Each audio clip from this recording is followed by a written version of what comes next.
Тргнувајќи од тоа дека постојните уставни решенија представуваат солидна основа за таква практика која во изминатиот период обезбеди потврдување на равноправноста на народностите како реален општествен однос и нивна сестрана афирмација во сите области на општествениот живот, соодветните одредби на Уставот на СРМ и на амандманот 14 од минатите прихватени амандмани скоро целосно се преземат и во нацртот на овие уставни амандмани.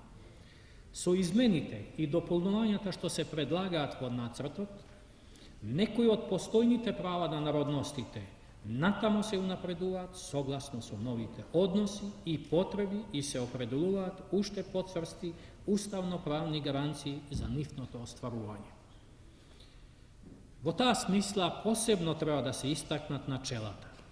Народностите и етничките групи да бидат во општинските собранија и во собранието на СРМ сразмерно, а во нивните органи соодветно застапени.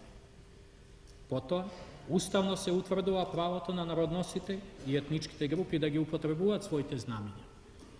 Во собранието на СРМ се образува Комисија за меѓунационални односи со задача да го следи и разгледува остварувањето на равноправноста на народностите и етничките групи и да предлага мерки за унапредување на меѓунационалните односи. Со деловникот на собранието треба да се уреди посебна постапка кога по барање на тело на собранието или од најмалку 10 пратеници од надлежниот собор се смета дека некој прашање што е на дневен ред на собранието има посебен интерес за равноправноста на народностите и етничките групи. Во согласност со идејно-политичките ставови за националното прашање и со утврдувањето и на етничките групи како конститутивен елемент на државната и самоуправната структура на Републиката, одделни права што со Уставот им се гарантирани на народностите се утврдуваат и како права на етничките групи. Со тоа всушност се верифицираат политичките становишта и практиката во нашата Република за обезбедување целосна равноправност и на етничките групи. Видот и обемот на правата што им се гарантираат на етничките групи се димензионирани во рамките на објективните можности за нивното реално остварување на денешниот степен од нивниот развиток. Ваквото определување на правата на етничките групи ќе создаде услови за нивниот побрз, општ развој и афирмација во општеството и представува основа за натамошно унапредување и продлагочување на нивната равноправност. На крајот треба да се спомене дека во овај уставен амандман се утврдува и досегашната практика припадниците на другите народи на Југославија да имаат во местата во кои живеат право на воспитно, образовни и културна дејност на нивниот јазик.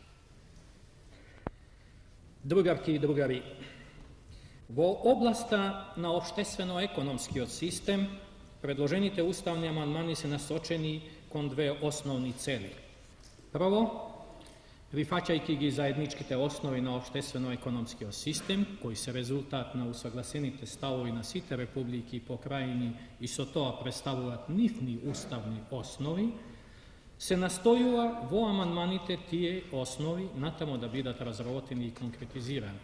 И второ, да се понудат собствени решенја за низа прашања кои спаѓаат во исклучива надлежност и одговорност на републиките.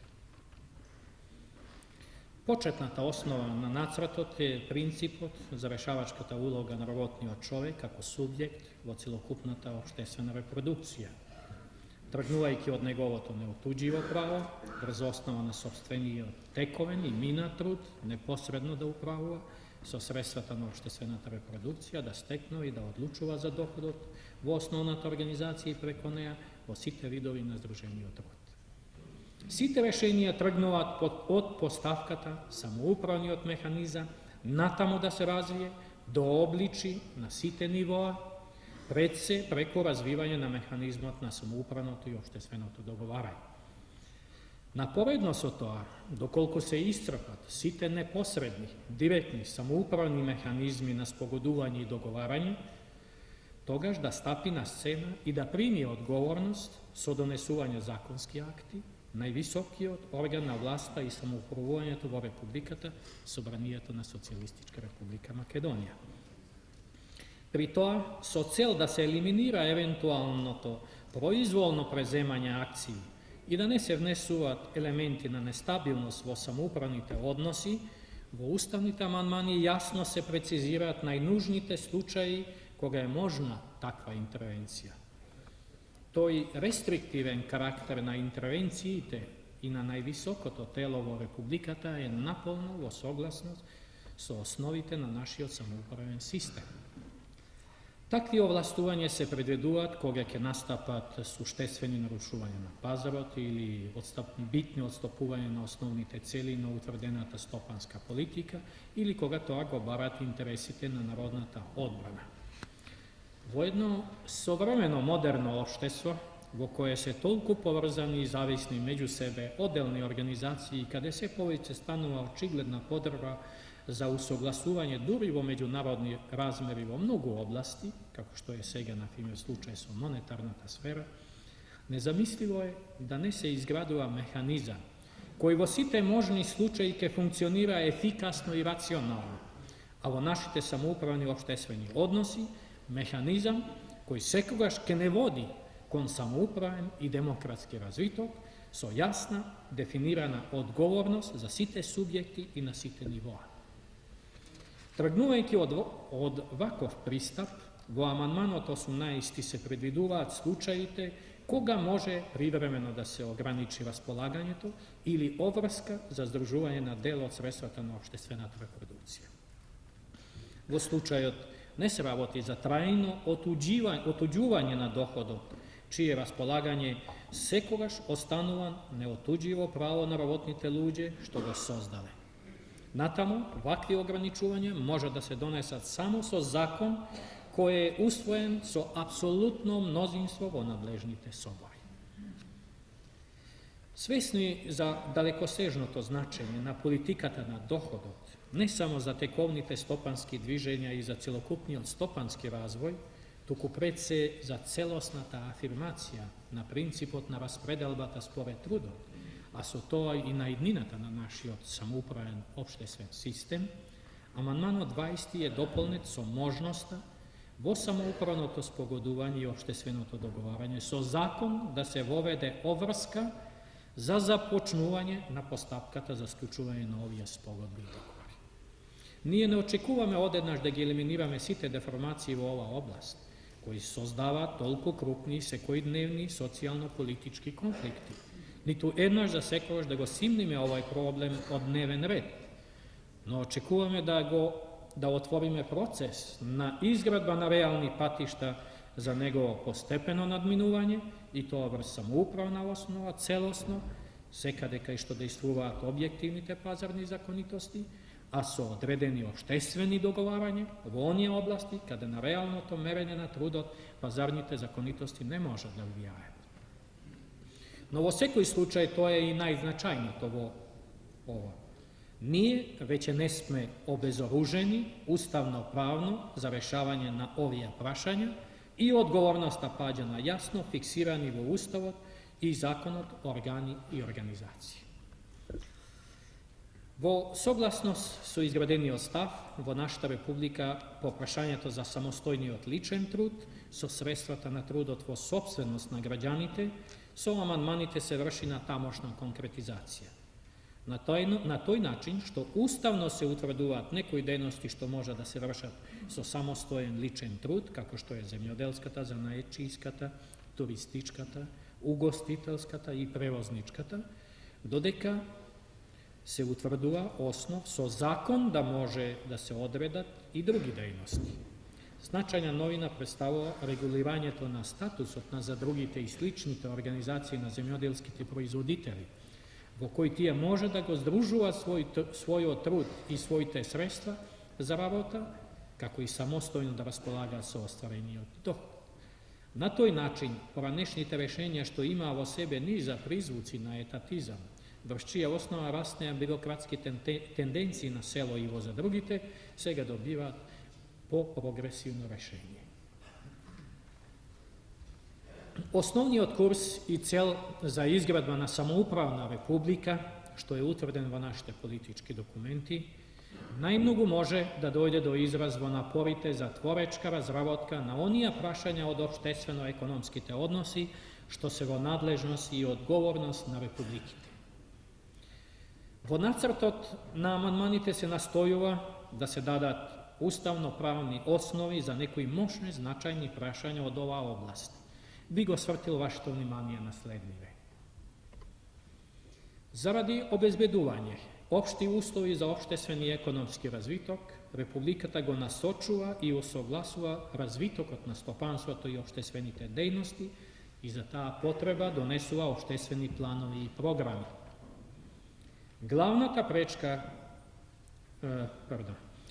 Југословенското општество со години настојува да изнајде најпогодни методи и средства за планирање што му одговараат на нашиот самоуправен социјалистички развиток и на нашата повеќе национална заедница.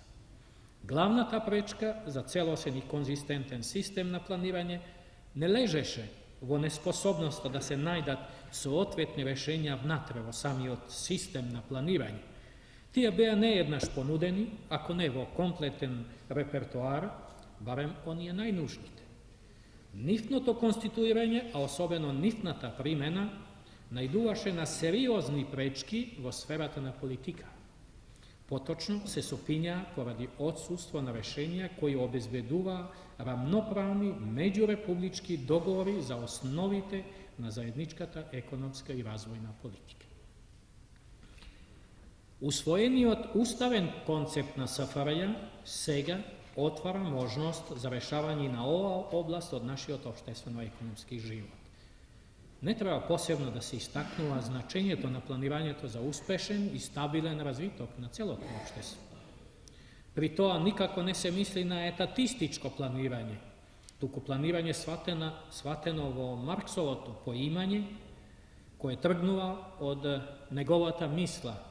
Слободата во оваа област може да се состои само во тоа што здружениот човек, здружените производители, рационално да го уредат својот промет на материјата со природата, да го доведат под своја заедничка контрола, наместо тој да господари со нив како некоја слепа сила. Се разбира, сета таа активност има своји рамки во објективните материјални можности, има рамки во степенот на развитокот на производните сили на општеството. Со тоа што републиките стануваат одговорни за сопствениот развиток, тие неминовно мораат да се зафатат со уредување на системот на планирањето внатре во републиката.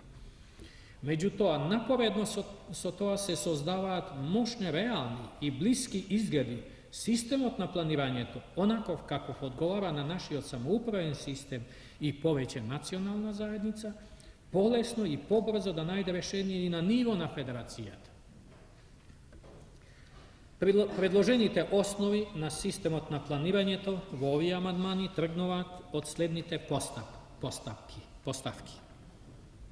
Прво, дека тој мора да се заснова врз самоуправни спогодби и општествени договарања. Второ, дека планирањето во нашиот систем представува создавање општи услови за самостојно и креативно дејствување на работните луѓе во самоуправните организации на Сдружениот труд.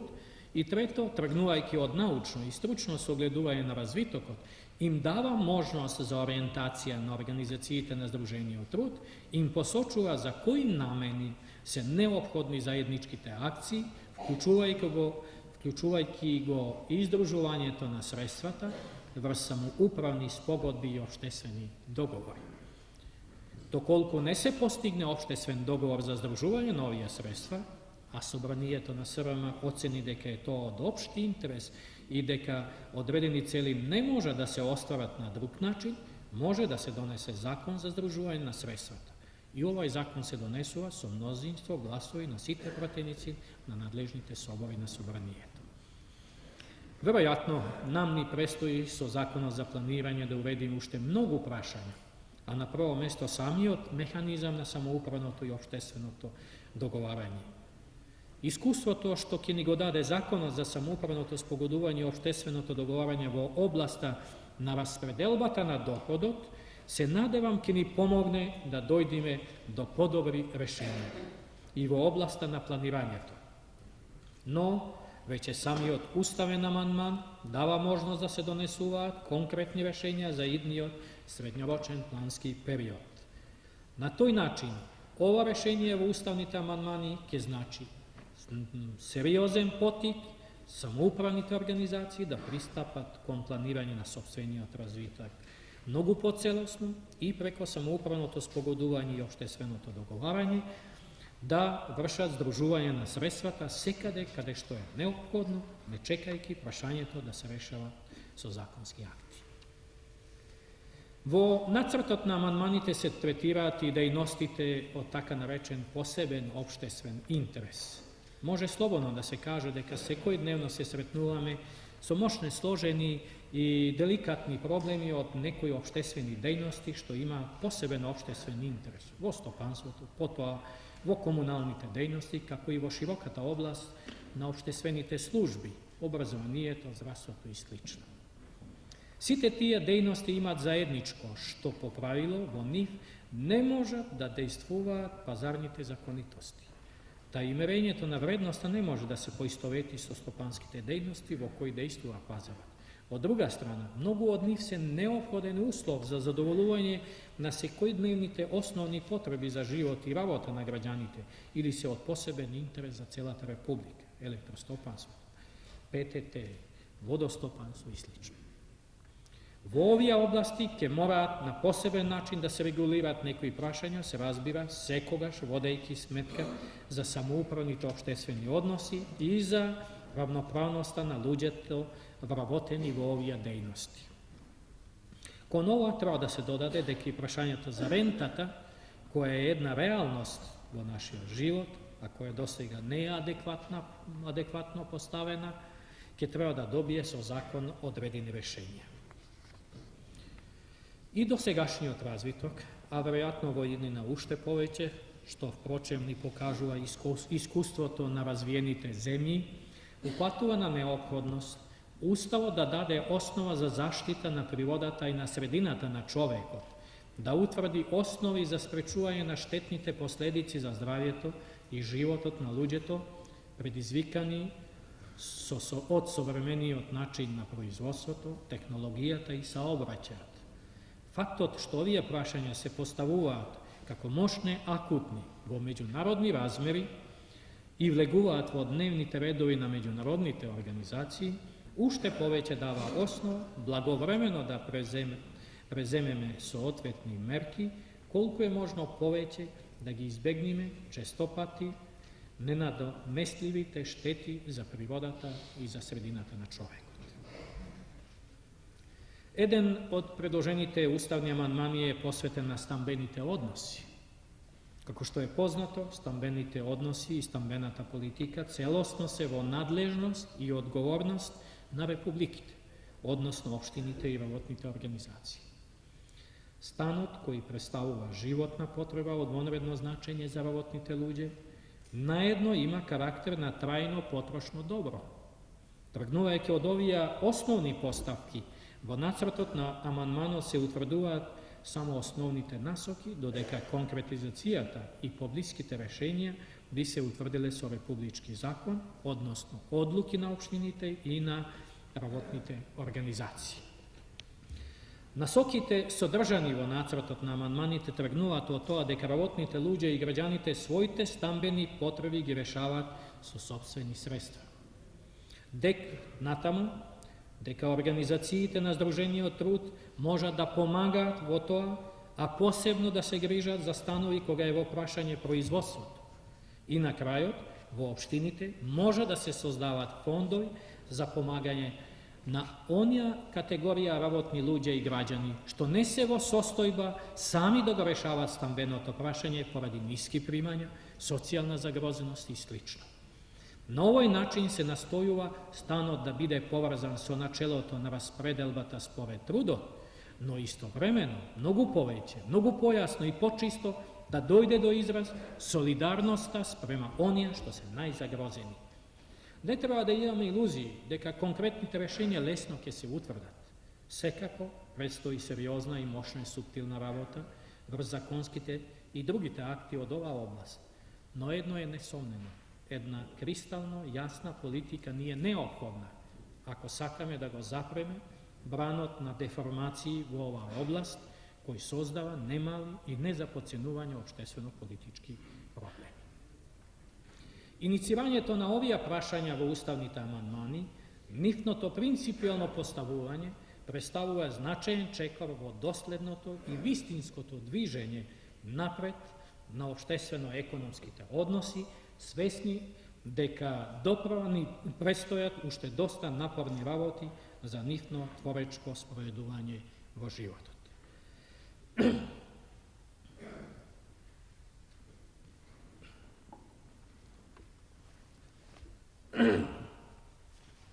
Другарки и другари, во делот на амандманите што се однесува на организацијата на Републиката, посебно внимание заслужуваат прашањата сврзани со структурата и местото на извршниот совет во собранијскиот систем, со уставното утврдување на председателството на собранието, постапката со која се утврдуваат ставовите на Републиката по заедничките работи во Федерацијата, односот меѓу членовите на председателството на СФР и собранието, како и представување на Републиката. Во поглед на извршниот совет, уставните амандмани ја изразуваат концепцијата за функционално и организационо обединување на политичко и извршната и управната функција во Републикава, со цел нејзиното вршење да стане поефикасно и да ја зајакне одговорноста на носителите на овие функции пред собранието. Задржувајќи ја во основа сегашната положба на извршниот совет како единствен носител на политичко-извршната функција, амандманите само ја потенцираат неговата улога и одговорност за вршењето на оваа функција и го утврдуваат собранието како највисок орган што ја утврдува политиката. Извршниот совет со новата структура објективно ќе биде пооперативен во спроведувањето на таа политика, а таа наедно ќе го зголеми можноста за неговото учество во нејзиното во утврдувањето на таа политика. Посебен придонес во ова има уставното овластување на извршниот совет да донесува уредби и други акти за спроведување и извршување на законите. Со тоа не се нарушуваат постојните односи меѓу собранието и извршниот совет, туку само се создаваат подобри услови за брзо и ефикасно реагирање во исполнувањето на извршната функција. Исто така, никакви измени во односот на извршниот совет спрема собранието и во неговата уставна положба не внесува фактот што неговите членови не ќе бидат избирани од редот на пратениците. Тоа само треба да овозможи пред се избор на најквалификовани во секој поглед луѓе, потоа поефикасно дејствување и во значителна мерка ослободување на членовите на извршниот совет од можните притисоци на нивната изборна единица. Досегашната позитивна практика од постоењето на председателството на собранието, кое е установено со деловникот на собранието, го чини нужно неговото натамошно задржување, но ово треба да биде нагласено како тело со исклучиво координативни и иницијативни функции за работење на телата на собранието и без никакви политички прерогативи. Тоа ги задржува само оние функции кои досега со деловникот ги имаше. Со цел неговото постоење и делокруг, иако нема ни својства, ни карактеристики на орган на собранието, да бидат јасно определени, се предлага тоа да биде и установено со Уставот. Аргументите што одлучија за вакво решение се веќе од порано изнесувани. Во организацијата на политичкиот механизам водено значаен момент представува и јасно фиксираната одговорност на политичките органи.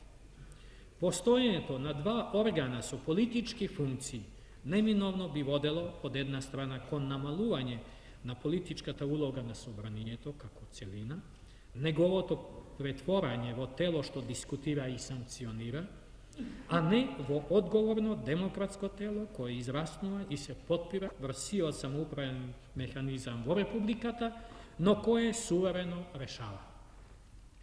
Постоењето на уште еден политички орган надреден на извршниот совет, сакале или не, води кон поставување посредник помеѓу собранието и извршно политичкото тело. Од друга страна, два политички органа во собранието ја поматува конкретната одговорност за извршување на утврдената политика или за ненавремено преземање иницијатива на собранието да му бидат предложени законски предлози или други мерки што ги бара положбата.